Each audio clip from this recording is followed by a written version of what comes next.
David, after 12 years, we're letting you go. I'm David Ruddled. I'm 49. I dedicated 12 years to building something at Keystone Medical Solutions that no one else seemed to notice. Others in procurement focused on paper trails and quarterly savings. I was building something, different relationships, real ones. The kind where vendors had my personal number saved in case hurricanes flooded their warehouses. And hospital administrators recognized my voice before I even introduced myself. Across from me, in that cold, personal conference room, sat Michelle Harmon. Her satisfied smirk said more than her words did. She was 37, brought on 6 months ago to overhaul operations after the merger with North Point Healthcare Group. New management, new direction, and apparently loyalty and results were now obsolete. We appreciate your service, she said, pushing a manila envelope toward me with the company's heading in a new direction. Please have your desk cleared out by Thursday. I smiled, nodded. I understand. Janet from HR, visibly uncomfortable, stumbled through the details of my severance and benefits package. Michelle barely paid attention, checking her phone twice during the conversation. When they asked if I had any questions, I simply stood.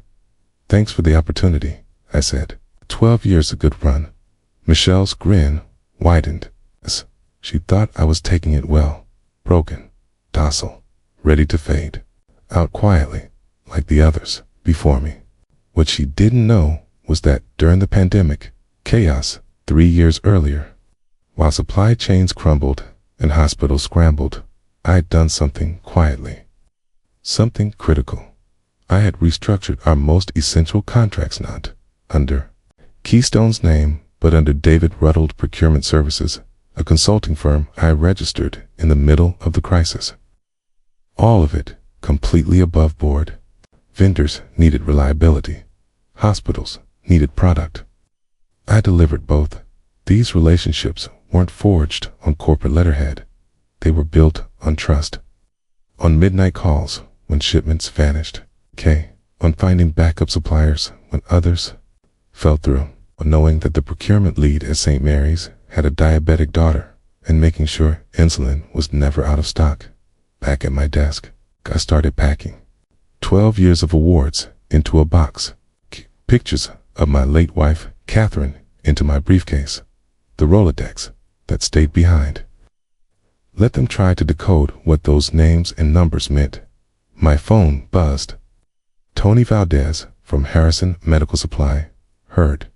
There's change at Keystone. Everything okay? I typed back. All good. Might have some news soon. Michelle walked past my cubicle, probably checking that I wasn't taking anything I shouldn't. She didn't realize what she had just triggered. Started at Keystone right after Catherine passed. I needed something to drown the silence. And the bills. Procurement wasn't flashy, but it made sense. Figure out what's needed. Get it there on time. Build systems that work. At first, I was just learning. Medical supplies aren't like toner or drywall. The hospital runs out of sutures, people die. If ventilators are delayed, families suffer. I took that personally. In 2018, there was a cardiac stent shortage. Our main supplier had issues, and 3 hospitals were postponing surgeries. I spent a weekend working the phones, found surplus in Phoenix, drove out myself, loaded my truck, and delivered them personally. That's when it clicked. Vendors didn't care about Keystones. They cared about me. The guy who solved their problems and paid them on time. So I invested in those relationships, sent Christmas cards to their families, remembered their kids' names, flew to trade shows not for brochures, but to share meals with people I trusted. Then, COVID hit. Supply lines fell apart. Everyone was scrambling. Not me. I had vendors holding inventory for my hospitals, not because of contracts, but because they trusted me. Michelle Harmon arrived 6 months ago, MBA in hand, fresh from Northwestern. She saw my system and labeled it inefficient. Too much human contact, too little automation. We need modernization, she said. Vendor management should be automated. Purchasing centralized. Relationships streamlined. I nodded, then kept doing my job. But I noticed things. Purchase order access was restricted. Vendor meetings were happening without me. Contracts negotiated by strangers. Last month, I overheard Michelle on a call. David's too emotionally invested. We can cut 30% using competitive bidding. That's when I knew the clock was ticking, not because I was failing, but because my kind of success didn't fit into her spreadsheets. I made quiet calls, updated paperwork, moved key relationships under the right legal names. Michelle thought she was trimming fat. She didn't realize she was removing the foundation. On Thursday, I loaded my last box into the truck. Marcus, the security guard, shook my hand. "Sorry to see you go, Mr. Ruddled." "Take care, Marcus," said home in Cedar Rapids. I sipped coffee in my kitchen, 3 boxes marking 12 years of work. Catherine's photos smiled down at me from the mantel. "You never see these things coming, David," she used to say. This time, though, I had the phone rang. Terry Morrison, Midwest. Surgical. Heard you're making moves. Let's talk. I told him I was considering going independent. Logistics consulting. Maybe a full distribution firm. Would Midwest be interested in exclusivity? He paused. "David, 90% of our business is because of you. There's no comparison." Made 6 more calls. By Friday, every major vendor I'd worked with had committed contracts, terminated with Keystone, ready to transition to my new firm. The beautiful thing, medical vendor contracts usually have 30-day out clauses, standard, mutual protection, no long-term shackles. Michelle didn't realize those contracts were tied to me, not Keystone. By Saturday, my spare bedroom had become David Ruddled Healthcare Logistics. License, insurance, bank accounts. Sunday night, operations ready. Monday morning, termination letters sent. 5 vendors, 30-day notice. Legal, professional. Final. Michelle walked into the office Tuesday, expecting another day of optimization. Instead, her assistant greeted her with a stack of faxes termination notices. Harrison, medical supply. Midwest, surgical supply. 3 more behind them. Her hands trembled. She dialed Tony Valdez. "Tony, it's Michelle from Keystone. He's in a meeting. This is urgent about the termination." No mistake. Mr. Valdez was clear. Click. She tried Midwest next. Same result. Nobody would speak to her. Desperate, she scoured the contracts for leverage. Clauses, penalties, anything. Instead, she found something worse.